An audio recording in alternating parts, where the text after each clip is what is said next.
Good afternoon. My name is Carrie Kupek, and I'm Legal Counsel and Communications Director with Alliance Defending Freedom. We are so honored to be here today, and thank you so much to Colorado Christian University and Dr. Jenna Lynn Ellis for hosting us here. Thanks to all of you who are sitting here with us, and also those of you who are watching with us online. It's certainly a privilege to be here. For those of you who don't know, Alliance Defending Freedom is the world's largest legal organization that advocates for the religious freedom of all people. And that's why we're here today. Freedom of speech, freedom of religion, we're in some serious times. America's vigorous protection of free expression and religious freedom is one of its greatest contributions to this world. The free to believe and the freedom to act on those beliefs makes America unique, and in my opinion, is what makes America great. Amen. But these freedoms are unfortunately in jeopardy. We're in the midst of a conversation, and let's be honest, more than a conversation, some serious legal battles, over whether we'll allow those who seek to express ideas and work consistent with their conviction on marriage and the sanctity of human life to remain in civil society. The men and women who are up here with me right now, we'll have the privilege of hearing from them today, and they themselves have found themselves caught in the midst of this firestorm.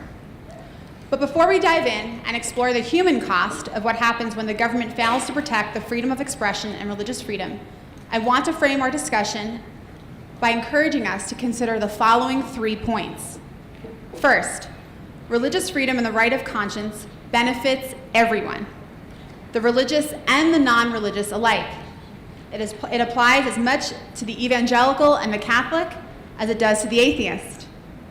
Our First Amendment freedoms ensure we all have the right to explore the meaning of life and to then order and express our life consistent with the answers we find. Second, if you followed any recent state legislative efforts here in Colorado or elsewhere across the country, you might think, or you might have heard, that religious freedom is about a license to discriminate. That's very sad and also grossly inaccurate. The reality is that it's what religious freedom is that inspires and even requires us to promote human flourishing. I think the Louisiana governor, Bobby Jindal, said it best when he said that America did not create religious freedom, but religious freedom created America. A recent study looking at the contributions that religion makes to the American economy by providing schools, soup kitchens, addiction recovery programs, and contributions by religious organizations tallied that at over $1.2 trillion annually to the American economy. So let's think about that for a moment. So if people are having a hard time understanding, say, the abstract components of religious freedom or what that actually means in the tangible everyday life, we know that Americans understand one thing typically, right? And it's the economy, and it's what's going on in their pocketbook. Well, I think it's pretty staggering and certainly encouraging statistic that religious organizations contribute over $1 trillion annually in these really social welfare programs that they provide to the community at no charge. And by way of economic perspective, this is more than the global annual revenues of tech giants Apple and Microsoft combined, thanks to religious organizations. The third point I'd like us to consider before we listen to our guests today is that civil liberties travel together. If you care about any other rights and freedoms, you should care that this one is being eroded because it impacts all of us, regardless of our belief systems. When you look at other nations that value free speech, freedom of the press, religious freedom, they have less war, less poverty, and less violence. They are also linked to greater economic well-being, equality for women, and respect for minorities. Religious freedom promotes diversity and other freedoms. It doesn't undermine them. So the constitutional guarantees that protect the people we're about to hear from and their right not to express ideas or celebrate events against their convictions protects all of us. Regardless of what we believe about marriage, a loss for them is a loss for each and every one of us, and will further undermine the path to true civility and diversity. The First Amendment principles that control here transcend and will far outlast the current dialogue about same-sex marriage. As our U.S. Supreme Court has explained, the freedom to differ is not limited to things that do not matter much. That would be a mere shadow of freedom. The test of its substance is the right to differ as to things that touch on the heart of the existing order. So this stand for conscience, it's one of vital importance and one we must make, and we all will make at some point in our lives. It affects too many of us and far too deeply for us simply to sit on the sidelines. But rather than take my word for it, I want you to hear from some of our current clients who have taken this stand, and we're going to show a little video about this.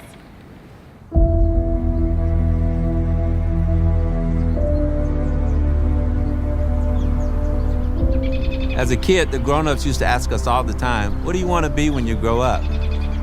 I told them, I want to be a fireman when I grow up. In 1981, my dream came true. Being one of the first African Americans on the Shreveport Fire Department had significant challenges. After living a life experiencing a lot of discrimination, it gave me a conviction that should I ever be in a position of leadership, that I would never allow anyone to have the same experience I had as a minority. That's why I was so surprised that writing a book for a Christian men Bible study would cause my career to come to an abrupt end.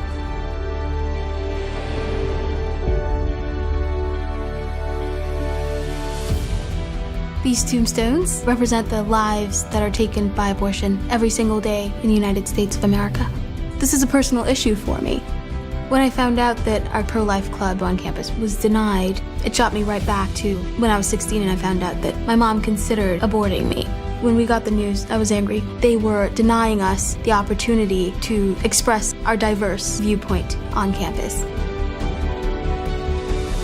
Since the physician-assisted suicide law was passed, it certainly brought home the reality that we're in a whole new world in the field of medicine.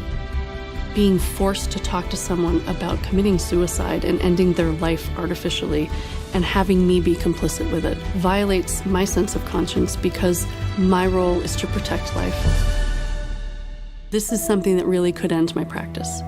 If I'm forced to do this, I won't continue to practice medicine in this state. I would leave my practice. There is no compromise here.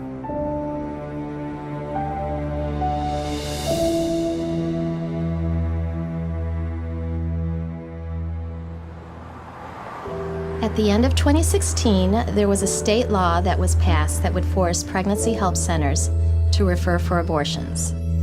The thought of actually having to give an abortion referral to a young woman was just unbearable. This law is such a violation of my conscience. It's really unthinkable because it really totally erases the whole reason why I'm here, the whole reason why Aid for Women is here.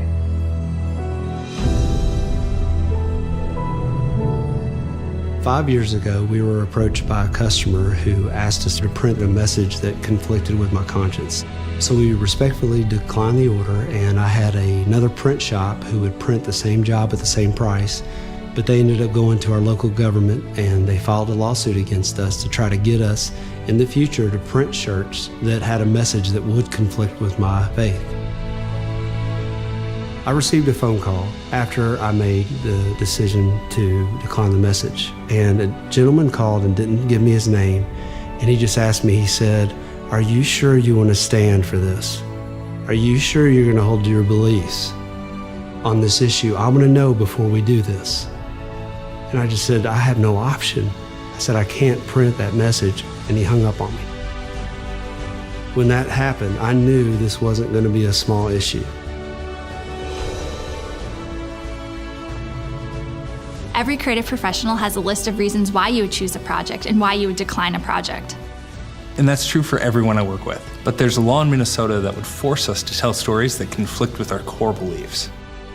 Preserving freedom of conscience is important for every single person. We don't want anyone to feel or fear that the government will punish them for simply holding an opinion that might be unpopular. One of the great joys I have is leading a Christ-centered university, a faith-based university.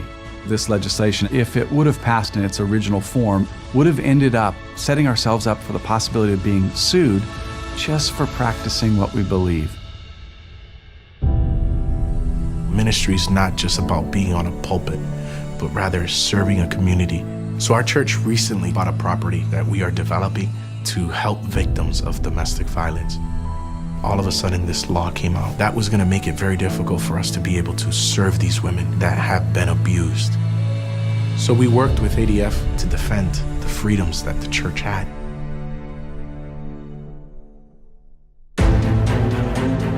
Everybody in our country should care about right of conscience in all aspects of our public life.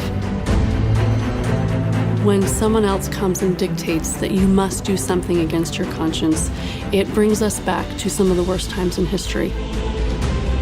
Everybody should care about this because if we're the first or some of the first to be targeted, it is assured that other professions will eventually be targeted. Religious freedom helps everyone. It's not just freedom for me, it's freedom for everyone. It's bigger than just this one person. It's about the freedoms for all of us to live by our conscience. We were meant to be free. The world is a place that flourishes, that grows under freedom.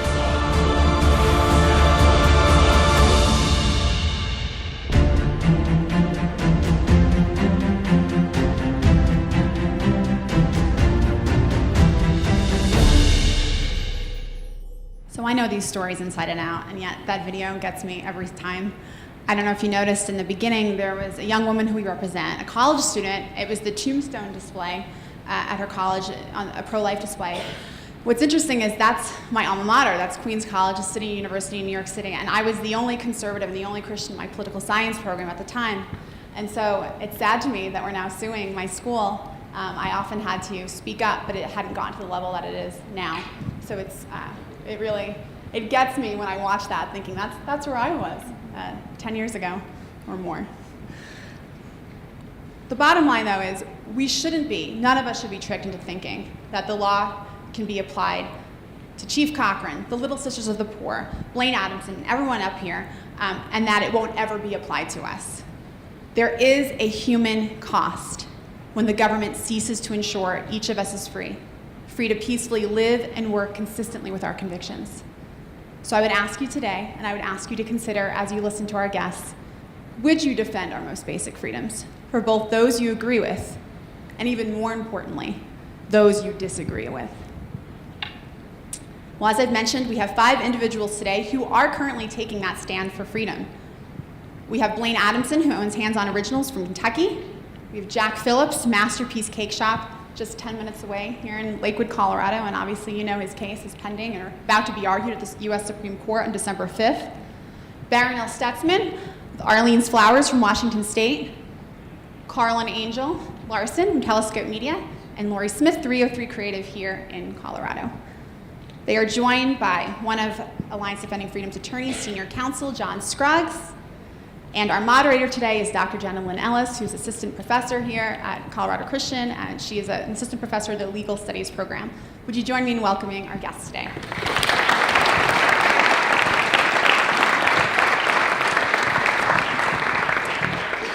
Thank you, Carrie, for that wonderful introduction, and welcome to everyone who's here and joining us today. And a special thanks to Alliance Defending Freedom for being willing to come to this university and give our students and our greater Colorado community and everyone who is live streaming today the opportunity to listen to your stories and to understand why freedom ultimately is held so dear in America today, and why it's so important that we understand not only these stories, but why it's important to preserve and protect our religious liberty, our freedom of speech, all of these things that are essential to freedom from 2017 and beyond.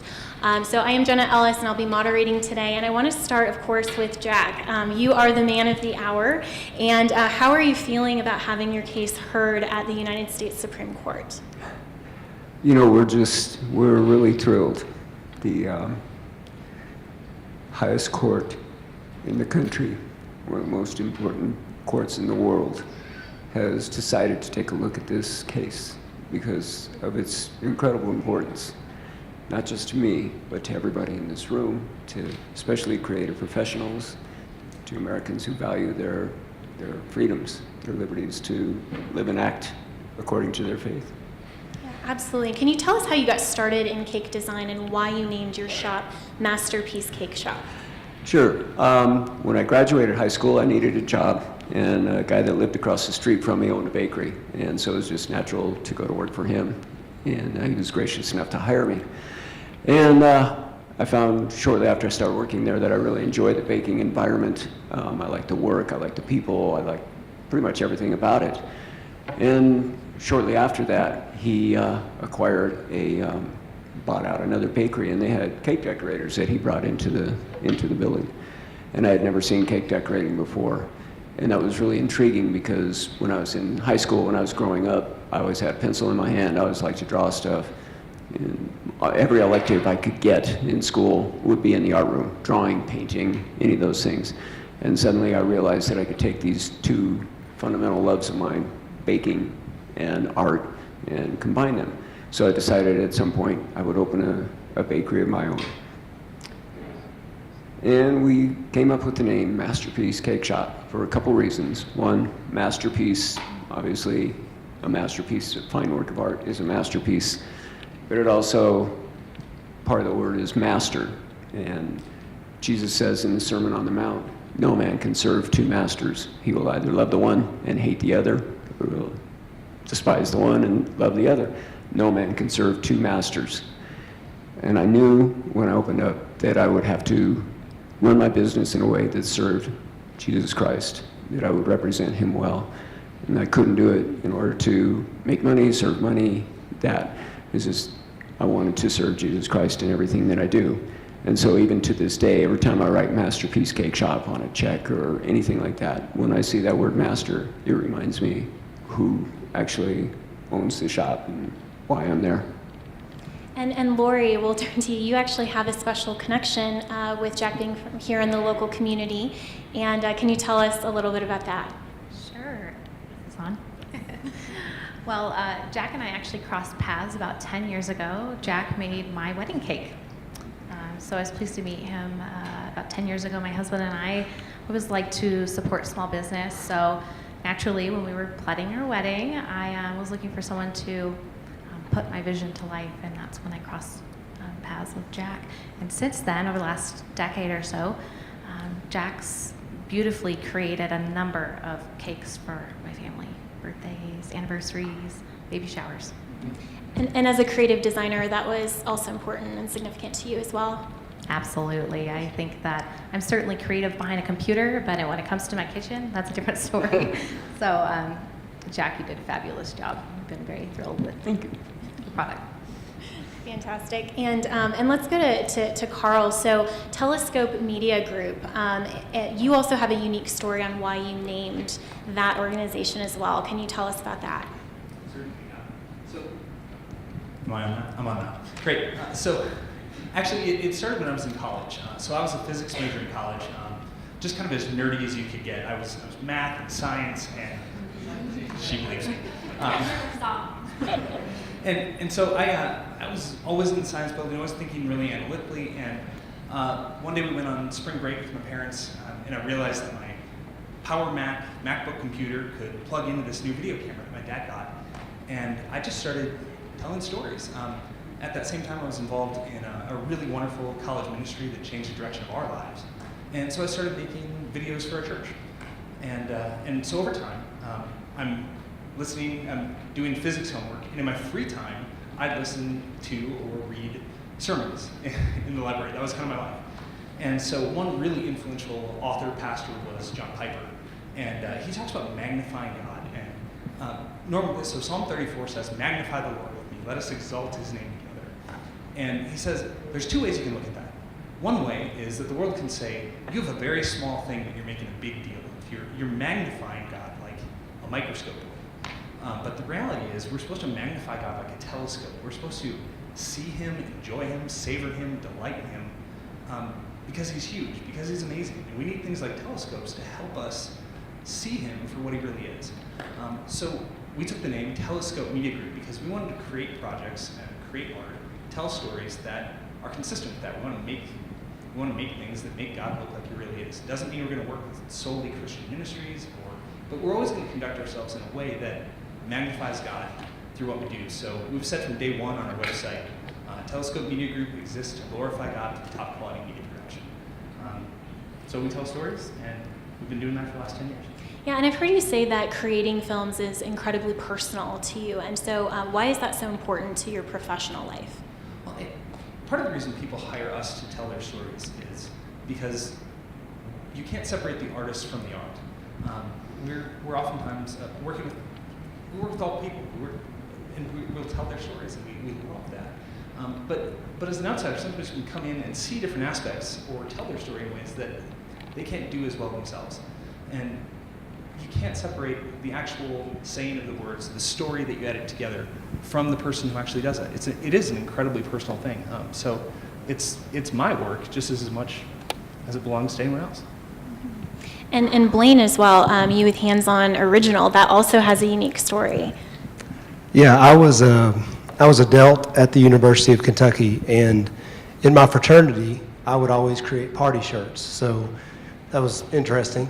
But at the fraternity house one day, we were playing basketball, and this guy showed up, and he challenged me to a game of basketball.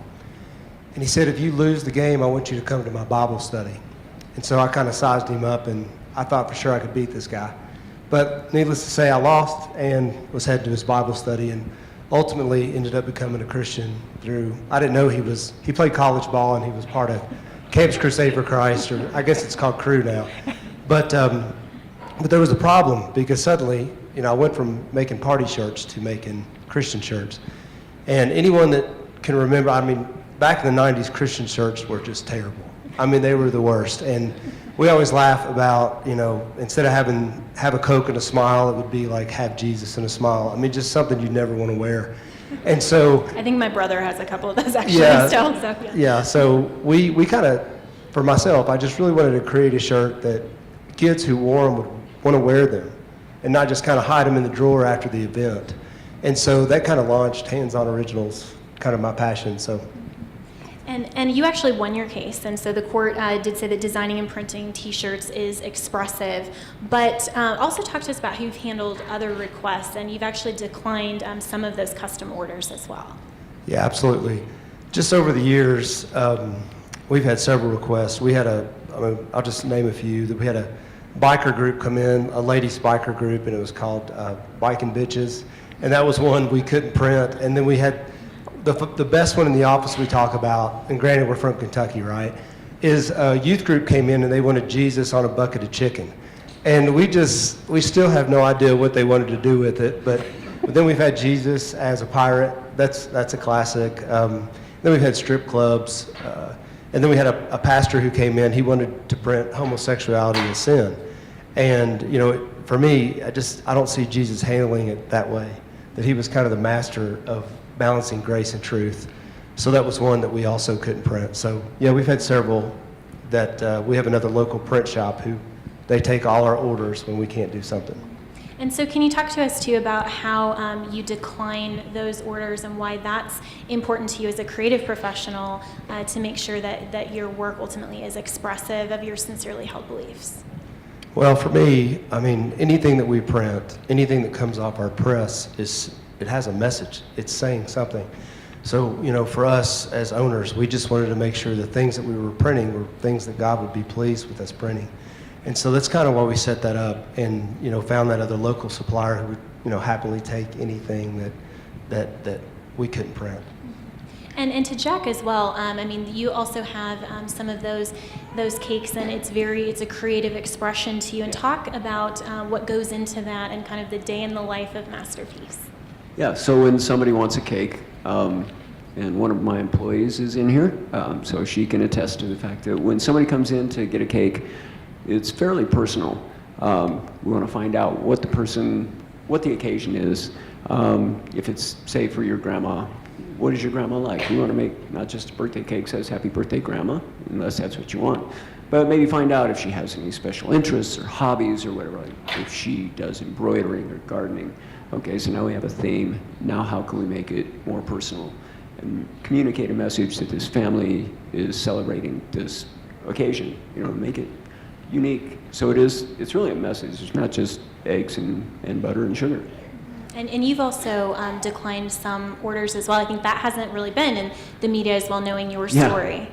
Yeah, well, one thing right off the top is We just got past Halloween, and we don't celebrate Halloween. We didn't celebrate it with our kids when they were growing up, and decided that we wouldn't celebrate that in the bakery, which, okay, so you check that off and you're not going to do it. But the reality is Halloween is a huge, huge moneymaker.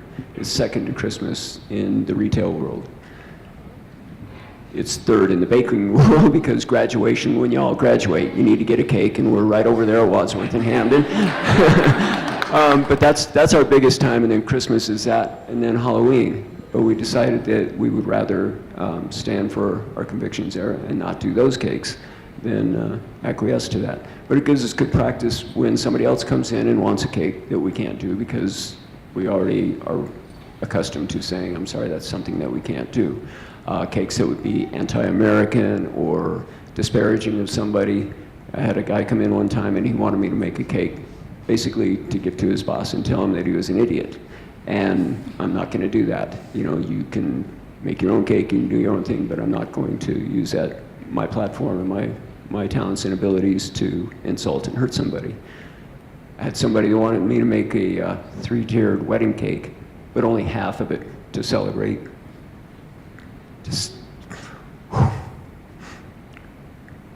To celebrate their divorce. And divorce happens, but somebody in that relationship was hurt. Probably both of them. So I wouldn't do something like that. So there are just a lot of messages, and to me, the cakes are messages. I'm using my talent, my gift that God's given me to create from scratch something unique to somebody. Yeah, absolutely. And I want to turn on to Angel as well, you know, because this is a very personal, as you can see on this panel. I mean, these are stories that ultimately your creative expression is a part of you, and it drives your business and what you do. And that's very important to both Carl and Angel and your personal story. How do you show Christ's love and bring love and show that diversity? Well, we have 8 children, and because of that, we can't travel the world. And so we bring the world to our table. And it's something that is quite amazing because we have a 12-foot table. And when you come to our house the very first time, you get to sign your name with a Sharpie underneath of it. And it is incredible to bring international students, college students, because we were deeply impacted in college because people took us in and loved us and shared with us the vision of what God has for our lives if you live in community and you really invest in people. And so when we bring Buddhists, Muslims, atheists, people from the LGBTQ community into our home, it breaks down barriers because we get to sit down and have a great meal together. We get to talk, we get to share ideas. We may disagree at the end of the day, but they go home knowing that we really, really love them. And our children grow up and they have no idea actually how blessed they are to grow up and be able to intermingle with all of you. Like college students are not scary to them at all. They will go up and want to play a game and talk to you and engage with you. And so we've been extremely blessed by bringing the world to our table. Yeah, and Carl, for you as well, I mean, this is something you were telling me earlier, that this is how your family really loves people and shows them Christ's love and brings in people from all kinds of diverse backgrounds. Absolutely. So this year for Christmas, we had, I might get the numbers a little wrong, so don't hold me to it, but we had three Muslims, 3 Buddhists, and a student who was bisexual who spent the holiday with us because we love opening our home for people who don't have any other place to go. We intentionally don't spend holidays with family so that we can be the place where people gather so they can feel loved, so they can spend time together. And there's nothing better than being able to have conversations. Part of the reason we're willing to engage in this is because we believe freedom is good for everyone. If we can't say, where are you coming from? What do you believe? Here's what I believe. If we can't have that conversation, then we can't really have friendship. We can't really know each other in the way we ought to know each other. It's a safe place. We love having people in our home. We love having people who are different from us. Our beliefs actually draw us towards people who are different from us for that very reason. So we love living like this. We love engaging people who are different than us, and it's okay if you don't believe what we believe. When we filed our case, which you'll hear details on in a little bit, is I get phone calls from people angry saying, I can't believe what you believe, or just a lengthy phone call angry. And it would usually end with something along the lines of, I'm so glad that you can tell me that. Because I'm fighting not just for my freedom to live according to my convictions, I want you to be able to live according to your convictions. And when the government has the power to tell us what we must say or what we can't say, that's not good for anyone. And so Lori as well, I mean, it's really people and the love for people that drew you into your current profession. So can you tell us about why you opened your own business, 303 Creative? Sure can.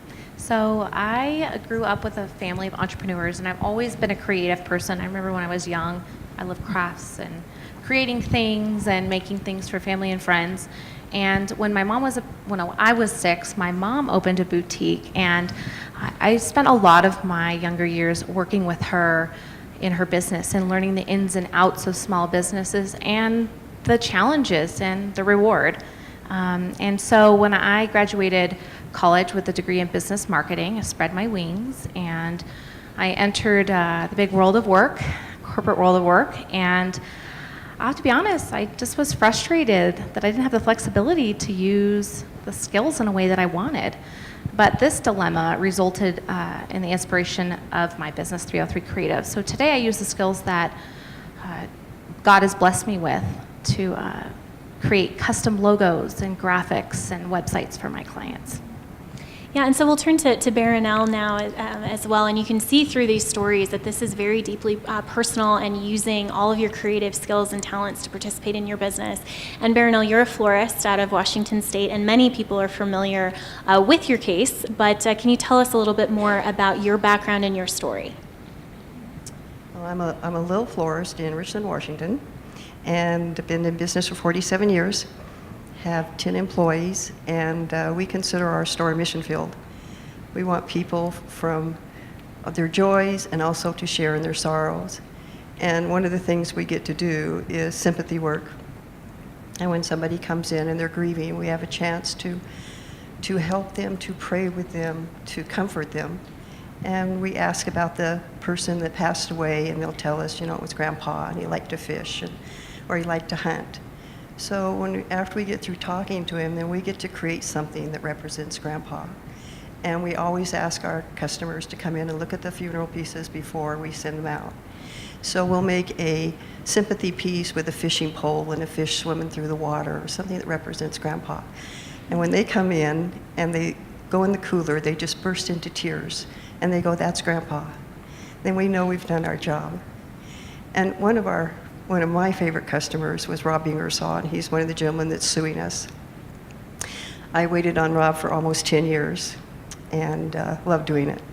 He was very creative. He would come in the shop and he would say, "This is for my birthday," or "This is for Kirk's anniversary," or whatever, and pick out an unusual vase and say, "Do your thing," which I love because I get to go out of the box and make something really unique and different for him. And I love doing those arrangements, and Rob really liked my work. I knew that Rob was coming in to talk to me about his wedding. He had been in twice before. So when he came in, before he got too far into talking about his wedding, I just put my hands on his and I said, "Rob, I'm sorry. I can't do your wedding because of my relationship with Jesus Christ." And he said, "I understand." He said, "My mom feels that way too, but I'm hoping she'll walk me down the aisle." We talked about how he got engaged, why they decided to get married. We chit-chatted for a while. He asked me if I would recommend another florist. I recommended 3 that I knew would do him a good job. We hugged each other and Rob left. His partner, Kurt, put something on Facebook that night that was very simple. It said, "Baronelle has every right to believe the way she does, but she hurt our feelings." It went viral from there without any complaint to the Human Rights Commission. The Attorney General of the state of Washington filed a lawsuit against me saying, "You will do same-sex weddings, you will donate $5,000 to the gay lesbian youth group, and we'll forget the whole thing." I said, "No, thank you. My freedom and my faith is not for sale." The ACLU got a hold of Rob and Kurt, and they also sued me personally and corporately. If we lose our lawsuit, we will lose pretty much everything we own. Our retirement, our life savings, our business, because the ACLU attorney fees are going to be well over 7 figures. Rob and Kurt had enough offers to do 20 free weddings.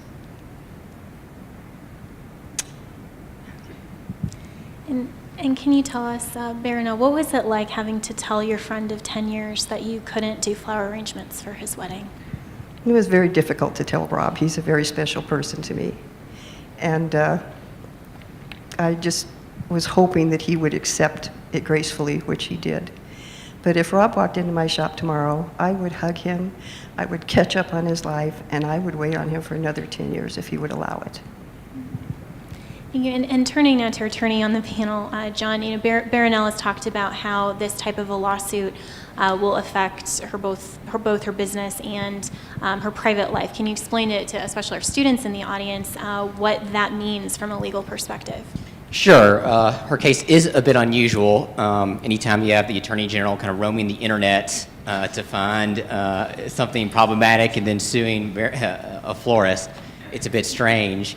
But in her case especially, typically when you make a corporation, whether it be an S corporation or LLC, those are just names, that any act you do in your corporation, it's the corporation acting, and you're protected from personal liability.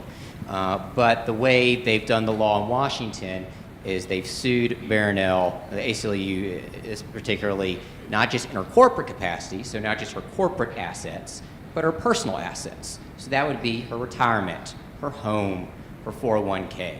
So in this respect, everything she has is on the line. And all these clients are facing a lot of severe penalties, like the Larsons facing a law that has 90 days jail time. And can you talk about that? Carl and Angel's case deals with a pre-enforcement claim, and can you explain what that is and why that's very important for the students as well as the community to know and understand that from a legal perspective? Sure. A pre-enforcement lawsuit is just a lawsuit that is filed before you violate the law. And it makes a lot of sense, right? You shouldn't have to go to jail and pay fines and pay these penalties to challenge a law that's unconstitutional. And so the legal system allows you to go to court and say, hey, court, what are my rights? Am I protected or am I not? I'm afraid the government's going to come after me. And these things happen all the time. They've been happening since 1925. I think that was the first time the Supreme Court recognized a pre-enforcement lawsuit. And groups like the ACLU and Planned Parenthood regularly file what are called pre-enforcement lawsuits. And I'll say this, it's a good thing that we have this system, because an unconstitutional law doesn't just affect them, it affects all of us, that other creatives in these fields are being silenced and chilled. So we should encourage people to challenge laws that restrict our freedoms rather than wait and have to go to jail to do so. And can you give us some examples of other types of pre-enforcement challenges? Sure. Like I mentioned, the first one in 1925, Pierce versus Society of the Sisters, involved a law that outlawed homeschool and required students to go to public school. And so that was a pre-enforcement challenge. In the 70s, there were many pre-enforcement challenges involving restrictions with respect to Vietnam and speech about Vietnam, about literature distribution. Steffel versus Thompson in 1974 is a famous pre-enforcement lawsuit. And like I mentioned, essentially every abortion lawsuit that you might hear in the news is a pre-enforcement lawsuit. So these things are very common in the civil rights context. And so then turning to Carl then and Angel as well, so this positions your case a little bit differently, and since you filed, some people have questioned that decision and said, well, that's really not compassionate or loving. How have you processed that, and how would you respond to those types of criticism? Sure. So we're in a fairly unique situation, but it all stems back to the original story of we love all people.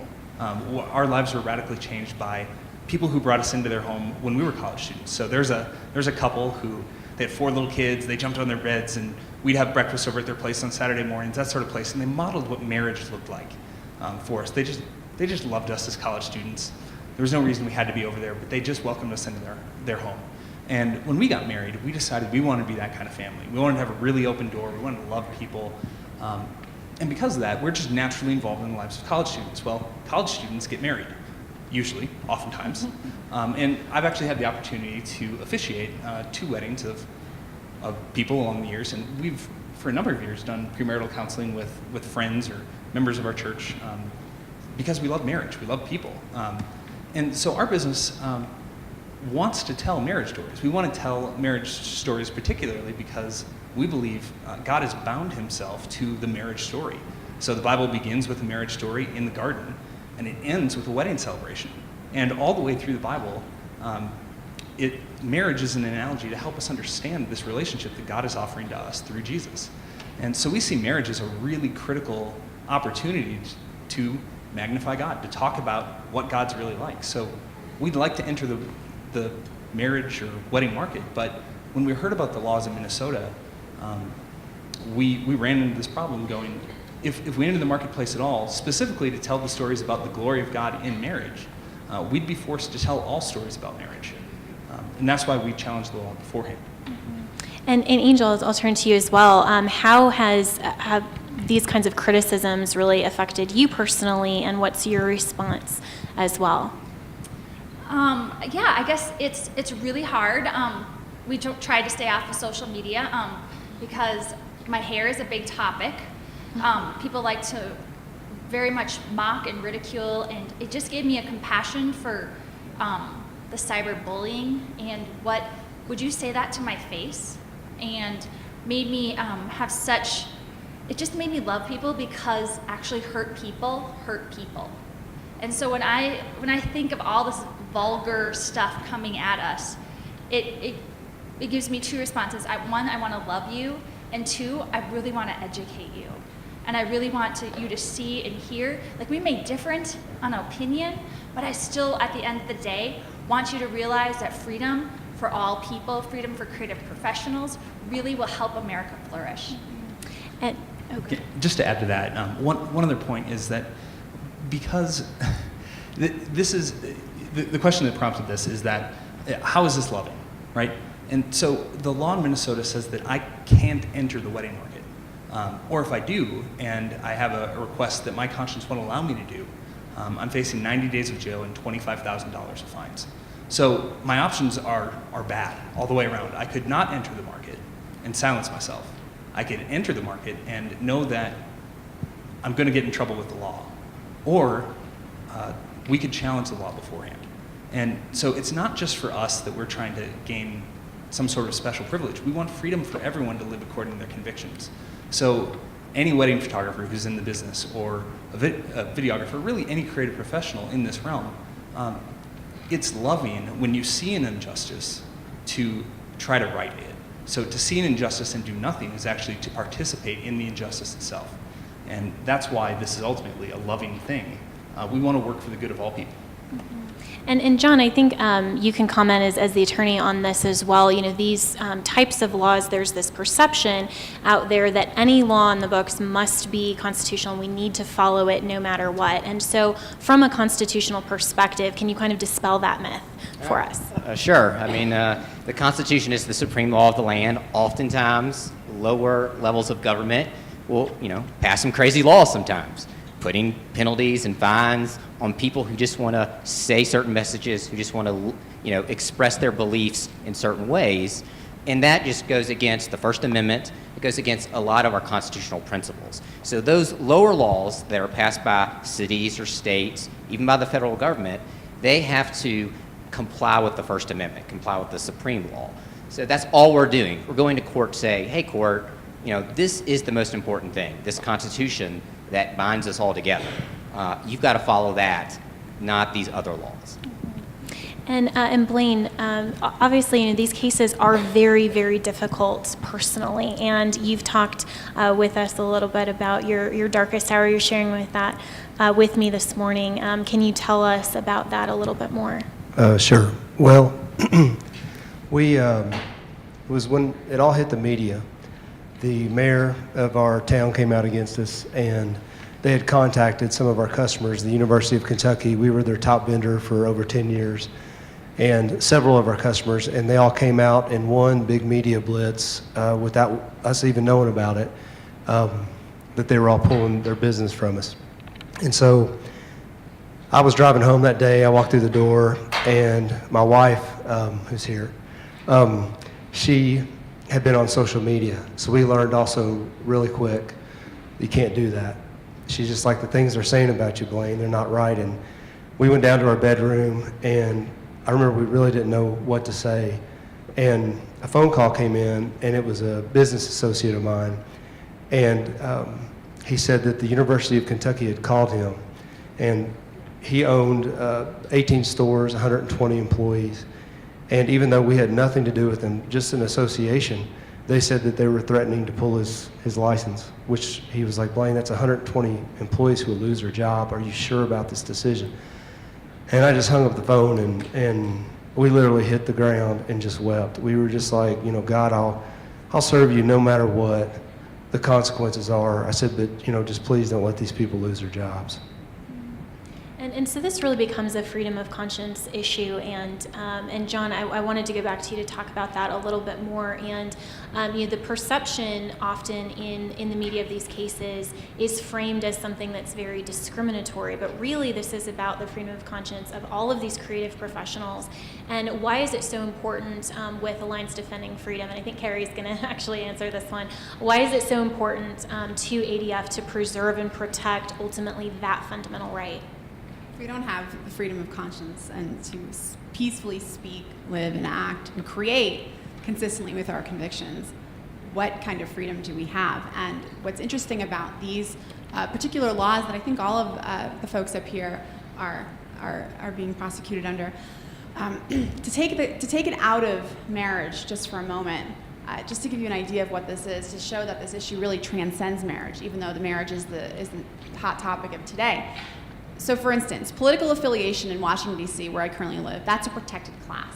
And so under those laws, these same kinds of laws that the folks up here are suffering under, a Democrat speechwriter could be forced to write a speech at the direction of President Trump. So in theory, in Washington, D.C., President Trump could file a complaint with the local commission and force a Democrat to write a speech for him in his direction. Or, you know, many Muslims have a conviction about creating visual depictions of Muhammad and the prophets. Well, under these same laws, a Muslim painter would be forced to paint for a religious customer a mural of Muhammad and, you know, the prophets and things like that. And the list, obviously, as you can imagine, goes on. And some of the hypocrisy in the way these laws have been applied have really been striking. In fact, right here in the Lakewood, Denver area, there was a situation where a gentleman went to several bakeries in the area, and he asked for a cake, cakes that custom cakes expressed a message promoting traditional marriage. And it had a specific message that was more against same-sex marriage, and he asked for these cakes, and all three bakeries declined.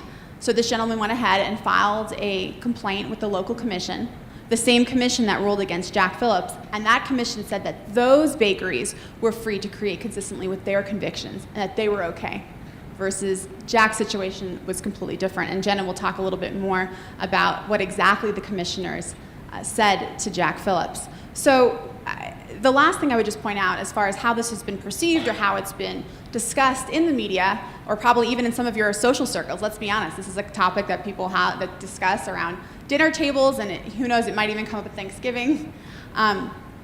We need to be very clear about something. Everyone up here serves all people. For them, it's never about the person, and it never will be. It's about the message, it's about the event that they're being forced to celebrate and forced to participate in. All of them have customers from all walks of life, including those who identify as LGBT. A number of the people up here have LGBT employees. And so for this, some of the rhetoric that you've seen out there, that this is anti-this or anti-that, it's just not true. And I really think it's our job here in this room to do what we can to continue to talk about the facts, because these are the facts. Yeah, I'll just quickly add, for every generation, there's usually some topic that is controversial. And so today it's marriage, but tomorrow it could be something else. And that's really the question we're asking, is do we want to empower the government to get to decide what artists can promote and can't promote? That's a dangerous power. It's a power that's potentially going to affect you, that will affect everyone in this room, everyone in future generations. And it's people like our clients up here taking a stand and saying, the artists should get to draw the line, not the government. And so thankfully, the Supreme Court is now paying attention to at least one of these cases with Jack. And you have a great story about when you first heard that the Supreme Court was taking your case. And the oral argument, by the way, will be December 5th. And then hopefully we'll get a decision early in spring, and we'll be paying attention to that. But your story is great. Yeah, there's a website. It's called SCOTUS blog. SCOTUS is Supreme Court of the U.S. And the Supreme Court has different things that they cover weekly through their term. And one of them is conferencing. That's where they go through all the cases that they have and decide whether they're going to hear it, deny it, or look at it again next week. So through almost all of last year, I would be on the computer every Monday morning, SCOTUS blog, to see if they'd made a decision on my case. And I'd look at it, no decision. Next week, look at it, no decision. Finally, the last day of the term says, Masterpiece is granted. Like, I couldn't breathe. I'm all alone in the bakery except for a homeless guy who comes in all the time. Hey, I get to go to the Supreme Court. Yeah, I got to go to court on Wednesday too. Yeah, I don't need a parole officer though. And this has been, Jack, just knowing you, I mean, you're 10 minutes away here from CCU, and just knowing you and knowing your faith, this, of course, is very deeply personal. And yet, the Colorado Civil Rights Commission, that director had compared this instance to the Holocaust. And so describe that and how that made you feel. First of all, the commissioner of the Civil Rights Commission described religious freedom as despicable rhetoric. You go to a Christian college, so I think you probably value religious freedom. She thinks it's despicable. She compared people who use religious freedom. She said that, well, all kinds of things have been used by people promoting religious freedom, like slavery and the Holocaust. And I personally find that very offensive, because my dad fought in World War II, and he fought across France, he fought across Germany. He was wounded in a mortar attack. They sent him to England, they patched him up, sent him back again. And while in Germany toward the end of the war, he was part of a group that helped liberate one of the first concentration camps. He talked about the smell, the horror, the horrors of war, and for her to compare not making a cake to the Holocaust is just, it's ludicrous. It's crazy. To think that she has control over my life is bizarre. And you and your family have actually received death threats and other types of threats. Can you talk about that and how you've personally had to process through that? Oh, right off the bat, the phone started ringing, and these guys know what it's like, but the phone calls they're vicious, they're vulgar, they're hateful beyond what you would imagine. And so I started answering the phone all the time, and so to protect the girls who worked for me from hearing the stuff that was coming across, because people aren't actually mad at them or me, they're mad at God, they're just not on speaking terms with him. So one day I get a phone call, and the guy says he's coming, he's gonna shoot me. And so I figure I have to do something, because my daughter's in the shop with her 4-year-old. So I tell them, go in the back, don't come out unless I tell you. And I call the police. And the guy is calling, he even knows that my daughter's there. He knows her name, and it's pretty easy to find that out now, but back then you would have to have some sort of information that she was actually there on the site, and so that was pretty frightening. So made her get in the back, the police came, they couldn't trace anything. But just to think that somebody would actually come and do something like that because we don't agree on what God's definition of marriage is really frightening. And you've actually lost about 40% of your business through this whole endeavor? Yeah, the Civil Rights Commission, the one that said that the other bakeries could deny these cakes because they were denying the message, claimed that I'm not concerned with the message, I'm denying the people. But like everybody else, we serve everybody. I'm in business, retail. I want people to come in my shop. I don't necessarily have them come over to my house and right under my table, but I want to befriend them. I want them to come in and become longtime customers. They come in, they have a coffee, to sit down. They come in just to talk. I love that kind of thing. And so we serve everybody. But this commission determined that I turned away this event, this message, because of these two men, because of their sexual orientation, which, as I've thought about recently, they didn't even tell me what their sexual orientation was. We'd never got that far, so as far as I know, they could have just been wanting to get married to, get better tax benefits. But the commission said that that's why I turned them away, and said that I have to change my policies and start creating cakes for same-sex couples, have to retrain my staff, I have to report to the commission every quarter for 2 years of every cake that I've turned away, and there's one other thing that I can never remember. But in order to comply with their demand, or not comply with their demand, rather than make cakes for same-sex weddings, we decided not to make wedding cakes at all, so we've shut down that part of our business, which was about 40% of our income, and that's pretty substantial. If you were a Walmart and you lost that much dollars in a year, you'd want to know why. And we're just a small bakery. They were all in there today. You can see that it's really small, and I recognize a lot of people in here who've been in my store, and it's just a little place, so that was a huge hit. But our God is faithful, and He's provided our needs. Our bills are all paid. And all of you probably never expected to be in this position as creative professionals and to be kind of at the heart of a lot of this litigation. And Blaine, I wonder if you can talk about just what that has been like for you personally, wanting to ultimately serve God and go with your sincerely held religious beliefs and really have a business. Ultimately, you're here now. Mm-hmm. What has that journey been like for you? Well, we would never have asked for this. Our business was successful. The last thing that we would want to do is bring something like this on us. But I want to echo something that you're saying to add to this, that we really, all of us, and I know these guys now, we'll serve anyone regardless of who they are, what their belief systems are. And for the very festival that we had to decline to print that message, there was a lesbian band called Mother Jane. And the media, most people don't know about it, but we passed their CDs around our office. We gave them out to everyone. We printed shirts for them for that exact event. And those are just some of the facts that don't get out there, that we will work with anyone, it doesn't matter what they believe. It's just all about the message that we're asked to promote.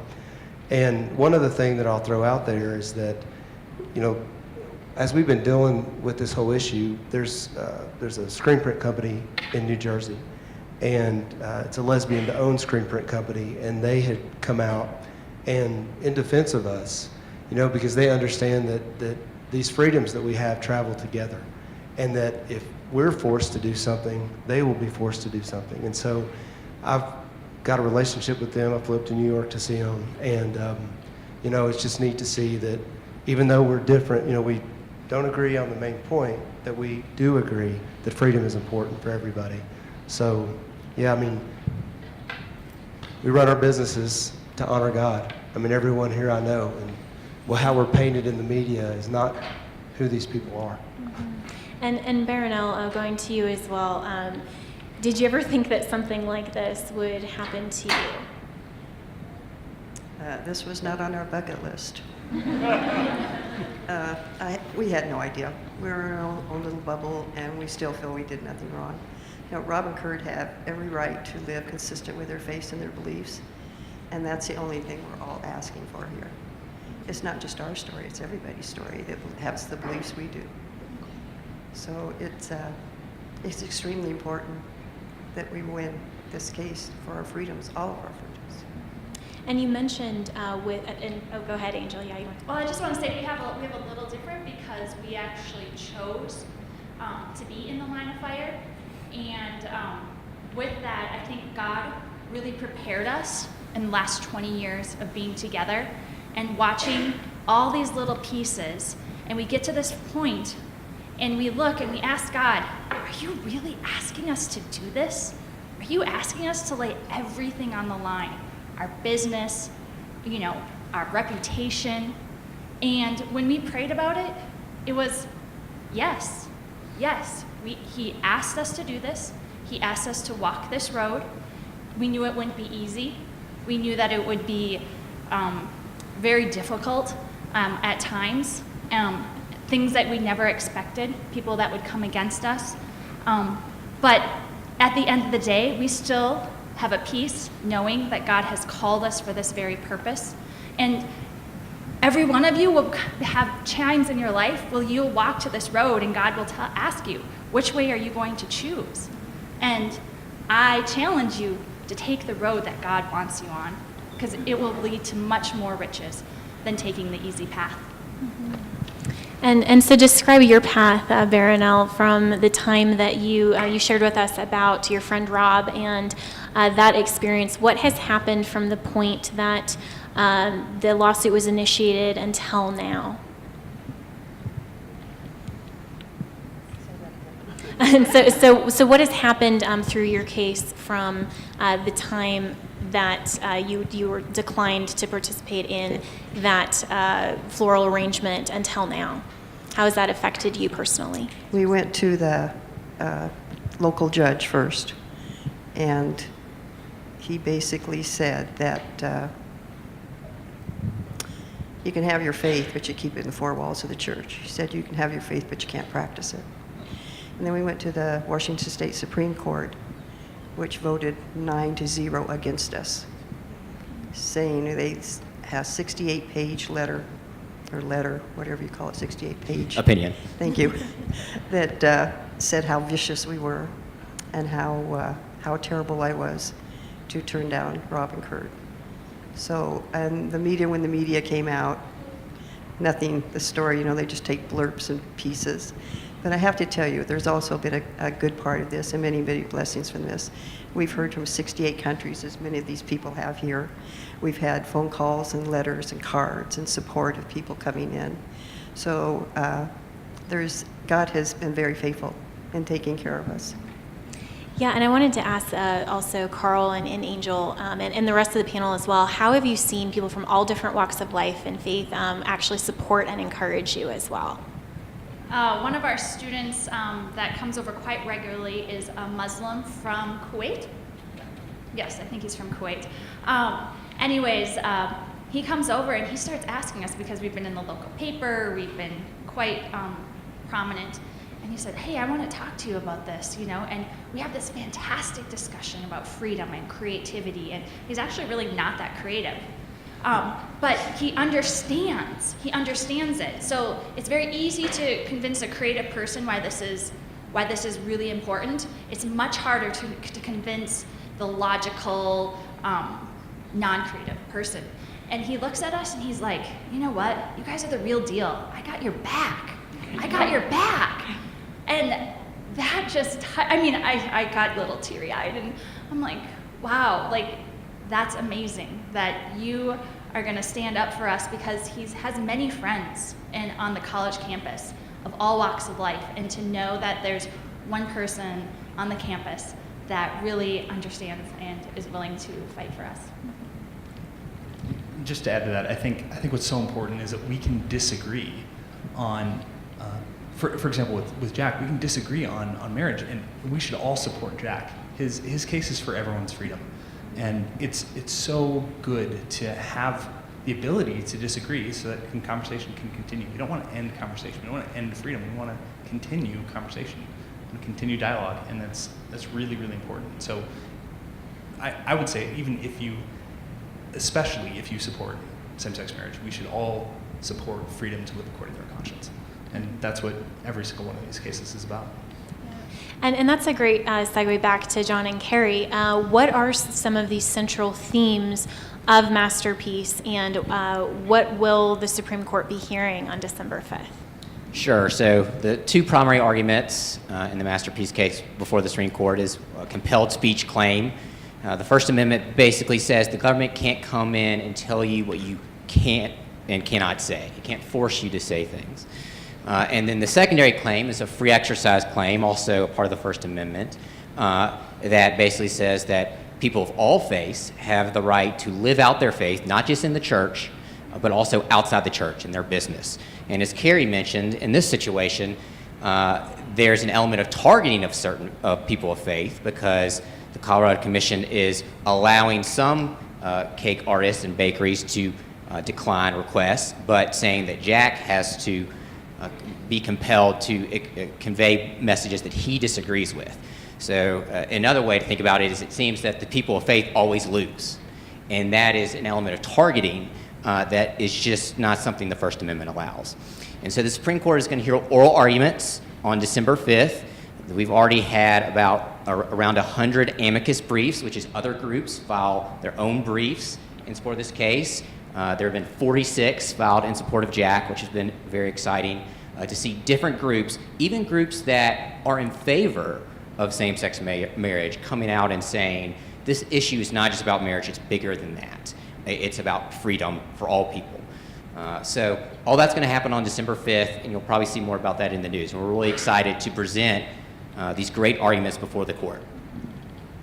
Another thing you may have seen in the news recently, which it seems ridiculous, but it's actually happening, is that Jack has recently got a couple of orders from Satanists to create custom cakes celebrating, as they say, Lucifer. And obviously that's not something that not only a Christian artist, but I don't think a lot of artists would probably like to do. And they have threatened him and said, well, we'll be filing a complaint with the local commission. But I think it illustrates what's happening here. The fact that you could have a group that say, we want you to do this despite the fact that it violates who you are, right? Because we hear a lot from the other side of how it violates who they are, and it's important to listen. It's important to listen to what everyone's thinking and what everyone's feeling here. But we need to also be listening to when people up here, people of faith, it violates who they are. It violates the core of their identity as well. So that's just something you may have seen in the news recently, but that is actually happening. And it just kind of reflects the depth of this situation, that artists could actually be forced to create work that just violates the core of who they are. Yeah, and I hope that this has been very enlightening to everyone in the group, that this is so much more about just religious liberty or just Christians or just our sincerely held religious beliefs, but ultimately it's about protecting and preserving the freedoms that we hold dear in this country. And so some final thoughts from the panel. I want to go to Jack first and just ask you for your final thoughts, and just did you ever think that standing firm in your beliefs would result in this kind of just violence and ultimately prominence for you? I mean, you're the face of this cake shop case right now. No, there's just no way to imagine that this could ever happen. You just open a business, and all you want to do is provide for your family, do something that's gratifying, and find out that you could change the course of this country. Well, I'm not going to. The justices will or will not. But ultimately, God is the one who put all 9 of those justices on their bench. It says so in Daniel. He puts kings on thrones and he takes them down. So he doesn't have like middle managers that take care of justices. He does all that personally himself. So I know that whatever the resolution of this is, it's in his hands. And Angel and Carl, is there any closing thoughts that you'd like to share with the students that are here and the community? I think the core of all of this is that we work with every single person. In fact, we work hard to find ways to work with people that are different than us. So I've had an ongoing relationship with a college doing a Christmas concert, and they no longer want me to participate with them because of my views on marriage. Even though what we're celebrating is nothing to do with marriage. We should be able to have conversations and association in a world that's free. And freedom is good for everyone. Freedom is what the human heart's made for. And if we win, if Jack wins, that is a win for every person in society, regardless of what you believe, regardless of where you are. That's a good thing. Absolutely. And Blaine, any particular thoughts that you wanted to share, especially with small business owners? Well, small business owners. I think in our society right now, in many ways, we try to kick the can down the road and let the next generation kind of deal with it. But when it deals with freedom, we can't do that because once we lose it, it doesn't come back. So I know that my daughter just started college this year, and I've got 2 coming behind it. And I feel a huge responsibility not to kick the can down the road. And, you know, for them, it's been really good because they've had to really weigh the cost. They've seen that there is a cost to serving Christ. That, you know, do I really believe this, what's written in this book? And so my challenge to you guys, especially in college, is that, you know, if you land on your feet where you really believe what the gospel teaches, what Christ taught, what his Father taught, if you come to that point to know what you believe and be ready to stand up for what you believe regardless of what comes, because there's that scary thing that Christ promises us to conform us into the image of his Son. And that usually takes pain. And so that's my challenge to you guys today. Know what you believe in and stand regardless because he's faithful. And I wanted to end with Baronel and just what your final thoughts are and an encouraging word to our students. You are all here for a purpose. And I have no clue what that is, but God does. He's given you the wisdom. He's given you the challenge, the responsibility, your mind to use for him if you're willing to surrender that. Not for your ego, not for your pride, but for God's glory. And when my grandkids come to me and say, Grandma, what happened to our freedom? Or worse yet, when I'm kneeling before Christ and he picks up my face in his hands and he says, Baronel, what did you do to uphold my name? I don't want my answer to be, I did nothing. And I think this has been a really informative panel today, and I hope that it's encouraged all of you. And so to Carrie and John, for those in our community and our students here who want to get more involved, you have a lot of programs. You have the Blackstone Fellowship, you have the Arete program, and so just to bring it back to ADF's ultimate mission of preserving and protecting freedom and liberty, how can the community now, when they've been so inspired by these clients, get more involved and ultimately help out? So a few things. One, you could certainly connect with us on social media. We could always use help on Twitter and Facebook and sharing our clients' stories and videos and tweets and all that. So that would be the first thing I would ask that everyone does and help. And in fact, we have a hashtag for Jack's case, and it's called #JusticeForJack. So you're going to see a lot that goes on that in the beginning of December, all centered around that theme. The second thing you can do for updates on our cases, you can go to adflegal.org, and you'll see more videos and stories and all that. And if you want to, as a college student, we have a college program called Arete, and I'm happy to talk more about that with you afterwards. We're always really interested and engaging, certainly the next generation, because you guys are the future. It sounds cheesy, but it's really true. And I know we all think that up here. I almost went into college ministry years ago, and I went to law school instead. But I'm a huge believer in this is it. This is here, right here. So. And no, Carrie and I both were in your shoes not all that long ago, and they told us that as well. And you know, now Carrie's doing a lot with ADF, and so that could be all of you in just a few years. So it really does happen, and you are the future, absolutely. We have a Blackstone Legal Fellowship, that's for law students. We also have something called an ambassador program, and those are post-student age, and those are if you want to be an ambassador, a representative for ADF in your communities, and host gatherings where you can share the stories of the people up here, and be that face in your community for all the work that we're doing. We would love to have you do that as well, and of course, we could always use your prayers.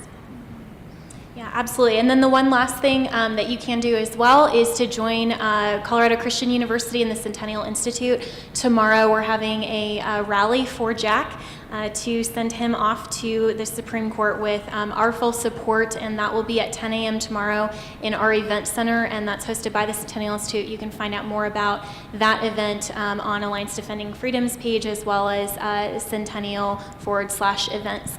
But I just want to thank all of our panel for coming to share your story and to put a face and a name and a history and an impression and all of these things. I mean, we're so much a feelings-driven society, yet we tend to look at these cases as just purely legal and what's going on in the Supreme Court, and it seems very esoteric.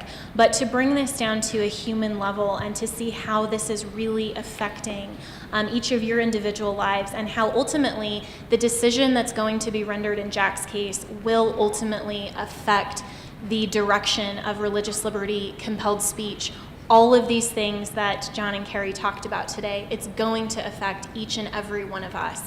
So thank you so much to the clients here and to Alliance Defending Freedom for joining us today. Thank you to all of you as well.